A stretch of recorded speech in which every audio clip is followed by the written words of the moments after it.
I should have never taken the job. Looking back, I don't know what was worse. The decision itself. Or how easily I made it. But when you're broke, tired, and staring at an empty fridge, a $500 paycheck for a single night's work feels like a miracle. Maybe even a sign that things are finally turning around. The old man, Walter, was waiting for me at the rusted funeral home gate just before sundown. He stood there like a statue, arms crossed, his face barely visible under the dimming light. His presence alone sent a weird chill through me. I told myself it was just the evening breeze. "You're the new guy?" His voice was rough, like gravel scraping against metal. His eyes, dark, sunken, and heavy with something I couldn't place, locked onto mine. I nodded, swallowing the urge to ask too many questions. Walter pulled out a small, tattered notebook from his coat pocket. His fingers trembled as he handed it to me. I wanted to think it was because of his age, but something told me it wasn't. "These are the rules," he said. His voice had dropped. Lower, heavier. "Follow them exactly, or you won't make it till morning." I tried to laugh. Tried to play it off like some weird initiation ritual. "What? Is the funeral home haunted?" Walter didn't laugh. He didn't even blink. Instead, he reached out and grabbed my arm. His grip unbelievably strong for someone his age. My breath hitched. "This place isn't haunted," he whispered, leaning in just enough for me to feel his breath. "It's hunting." A shiver crawled up my spine. Before I could ask what the hell he meant, Walter let go, turned on his heel, and walked off into the night without another word. Just like that. No explanation. No reassurance. Just gone. I stood there for a second, the weight of the notebook suddenly feeling heavier in my hands. My gut told me to turn around, to call it quits before I even started. But I needed the money. With a deep breath, I flipped the notebook open. Inside, in shaky, uneven handwriting, were the rules. Rule number 1. Do not enter the funeral home until the sun has fully set. If you step inside while the sky is still orange, they will see you. Rule number 2.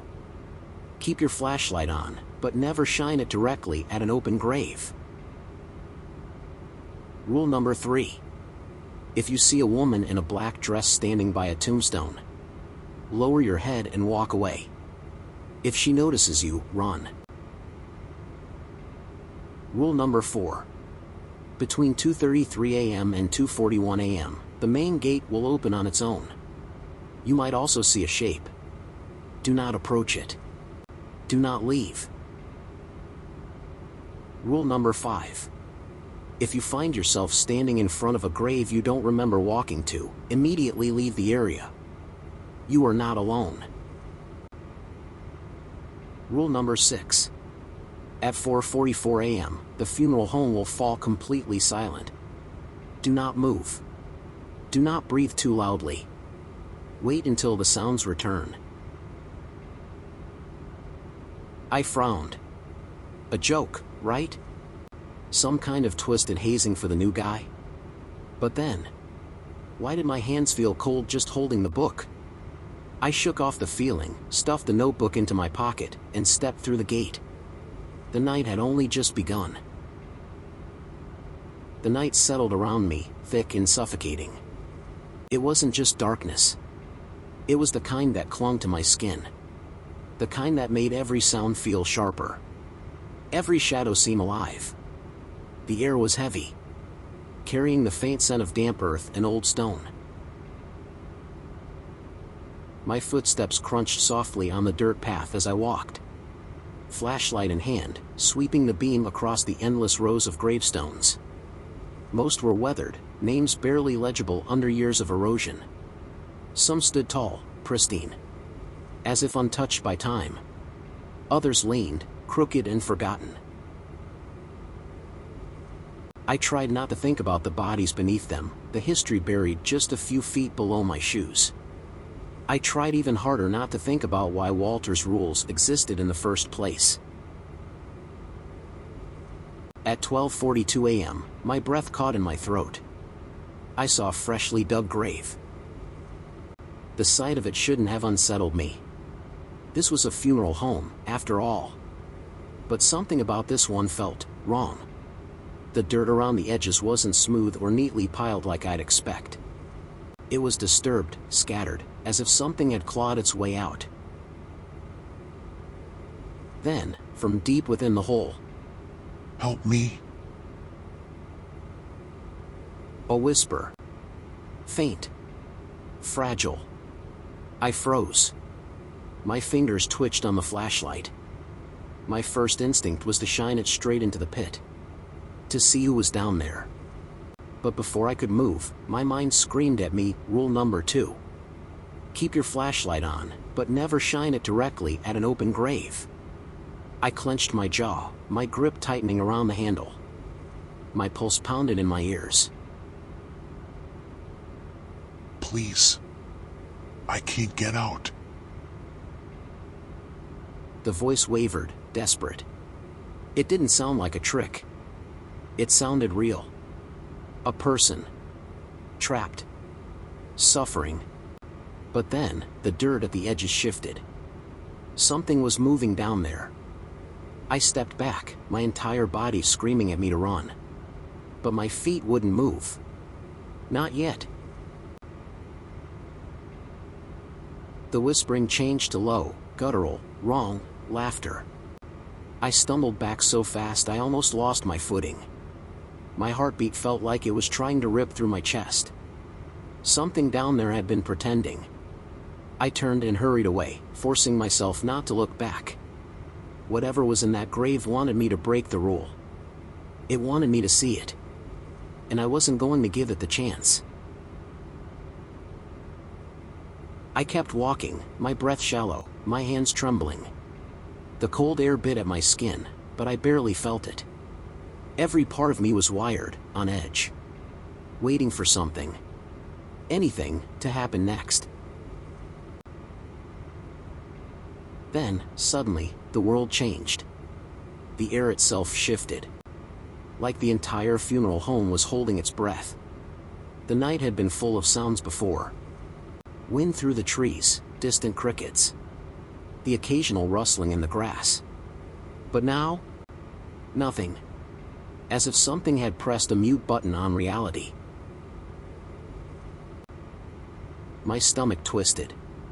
I swallowed hard, forcing myself to look down at my digital watch. 1:58 a.m. The glowing red numbers stared back at me. Unblinking, indifferent to the fact that something was horribly, horribly wrong. I looked up. And I saw her. A woman. Dressed in black. Standing completely still beside a tombstone. I barely breathed. Rule number 5. If you see a woman in a black dress standing by a tombstone, lower your head and walk away. Slowly. Carefully. I dropped my gaze to the ground. I walked. 1 step. 2 steps. 3. A dry, splintering sound came. Like bone snapping. My throat tightened.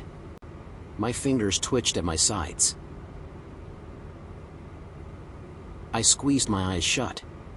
She was moving. I could feel it. The presence behind me, shifting closer. "Look at me," she said.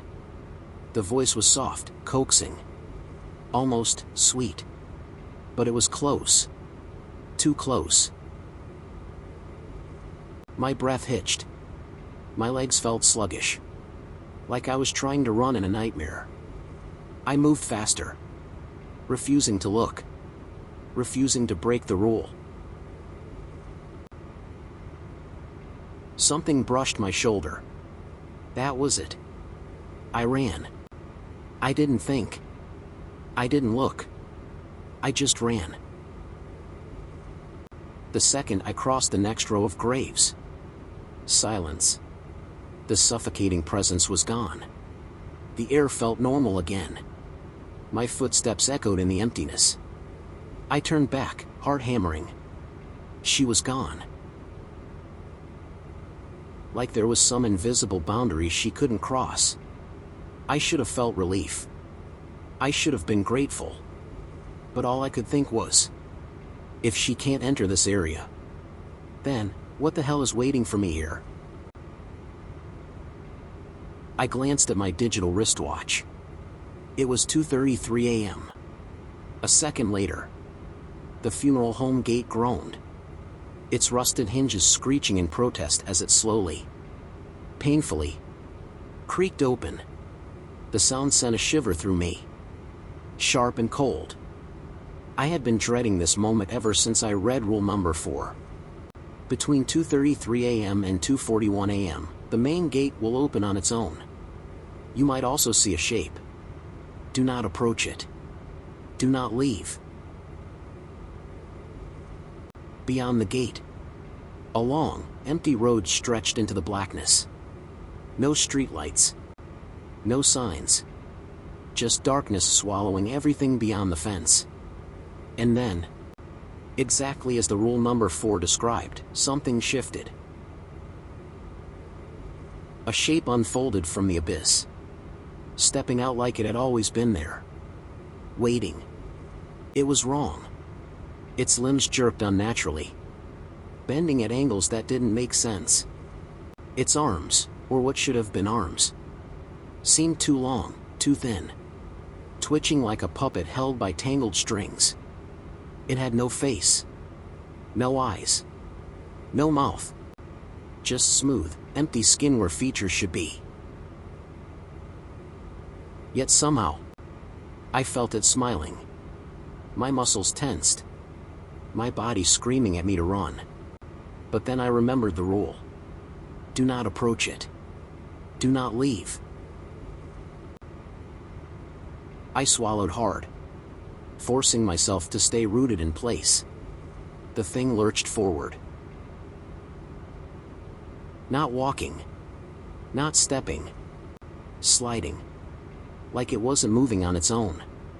Like something unseen was pulling it closer, dragging it across the ground without a sound. Then came the voice. A deep, hollow murmur that didn't come from its body, but from everywhere at once. It rippled through the air, curling around me like an unseen hand. Come closer. I clenched my fists. My nails bit into my palms. The voice came again. Aren't you tired? My breath hitched. It knew. It knew how badly I wanted to move. How my body screamed to flee. The exhaustion of the night was creeping in, wrapping around my bones, slowing my thoughts. A wave of dizziness pressed at the edges of my mind. I squeezed my eyes shut, refusing to look at it, refusing to let it sink into my head. At 2:41 a.m., a sharp slam echoed through the night. I snapped my eyes open. The gate was closed. The road beyond was empty. The thing was gone. But I could still feel it. It hadn't left. It was watching. Waiting. Waiting for me to break the rules. And I was waiting for this nightmare to end. Every second crawled by, my body running on nothing but adrenaline and fear. My nerves were shot, my breath shallow. My hands still trembled from whatever the hell had been at the gate. Then, out of habit, I glanced at my watch again. 3:57 a.m. I blinked, looked up, and my stomach plummeted.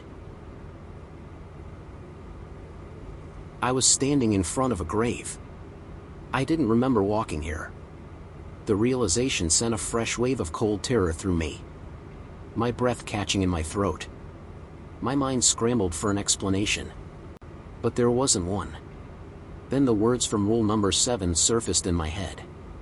If you find yourself standing in front of a grave you don't remember walking to, immediately leave the area. I swallowed hard. My pulse pounded in my ears. My gaze dropped to the tombstone. The name carved into the stone. It was mine. A sharp, suffocating pressure squeezed my chest. The ground beneath my feet shifted. The dirt was loose, freshly turned, as if someone had been digging, as if the grave had been waiting for me. A shadow stretched over the grave. Not mine. Something was behind me. I turned. Nothing. The space was empty. Yet the air felt thick, pressing against my skin, heavy as if the night itself was trying to pull me into that grave. Then, a whisper, right against my ear. Soon. Very soon. The words slithered down my spine, cold and patient. I didn't wait. I ran. But when I finally stopped, I found myself sobbing. I was crying. Literally. Not just from fear, but from exhaustion. From the sheer weight of everything I had been forced to endure. My hands trembled. My breaths came out ragged. And my entire body ached from the constant tension. I wasn't built for this. I never wanted to be the guy standing in the middle of a funeral home at night, surrounded by things that shouldn't exist. But here I was. For the money. That was the only reason I was still standing. The only reason I hadn't bolted the moment Walter handed me that damned notebook. And that was the only reason I kept checking my digital wristwatch. Again and again. Clinging to it like a lifeline. I glanced down. It read 4:44 a.m. And then, everything stopped. The wind. The insects. Even my own breathing sounded muffled. Like the air itself had thickened, pressing in around me. A creeping emptiness swallowed the night. An unnatural stillness that made my skin crawl. I froze. At 4:44 a.m., the funeral home will fall completely silent. Do not move. Do not breathe too loudly. Wait until the sounds return. The rule repeated in my head like a desperate prayer. A last line of defense against whatever was happening. Something shifted near the graves. A shadow. Tall. Too tall. Its shape jagged and unnatural. Its limbs stretched, moving like a broken marionette. Joints bending in ways that defied logic. It had no face. No eyes. But I felt it watching me. A presence so strong. So overwhelming. It felt like it was inside my skull. Crawling through my thoughts. Digging into the cracks of my mind. And then, the voice came. Found you. Not spoken. Not whispered. It came from inside my head. The silence shattered. A pressure slammed into me, as if the air itself had turned into something alive. Something that wanted to crush me. The first golden slivers of sunlight touched the horizon as I fled the funeral home. I didn't look back. Didn't care about the rules anymore. I ran. I just ran. By the time I reached the gate, my lungs burned. My legs felt like lead. And my heart threatened to break free from my chest. Walter was waiting outside. His expression was calm. almost expectant, as if he had known I would come barreling out in a panic. He asked with a smile, "Made it through the night?" I tried to answer, but my throat was too dry. My mouth felt like sandpaper. After a second, I forced out a single word. "Yeah." Walter's smile faded. His eyes darkened. He glanced past me, toward the funeral home. His lips parted slightly, a flicker of something unreadable crossing his face. Then, "Who's still inside?" he asked. My stomach dropped. My breath caught in my throat as I turned. The gate was wide open. The funeral home stood in the early morning light, its walls bathed in soft gold. From this distance, it looked normal. Just an old building. Just a place for the dead. But something stood inside. A shadow in the doorway. Watching. Smiling. Waiting for tonight.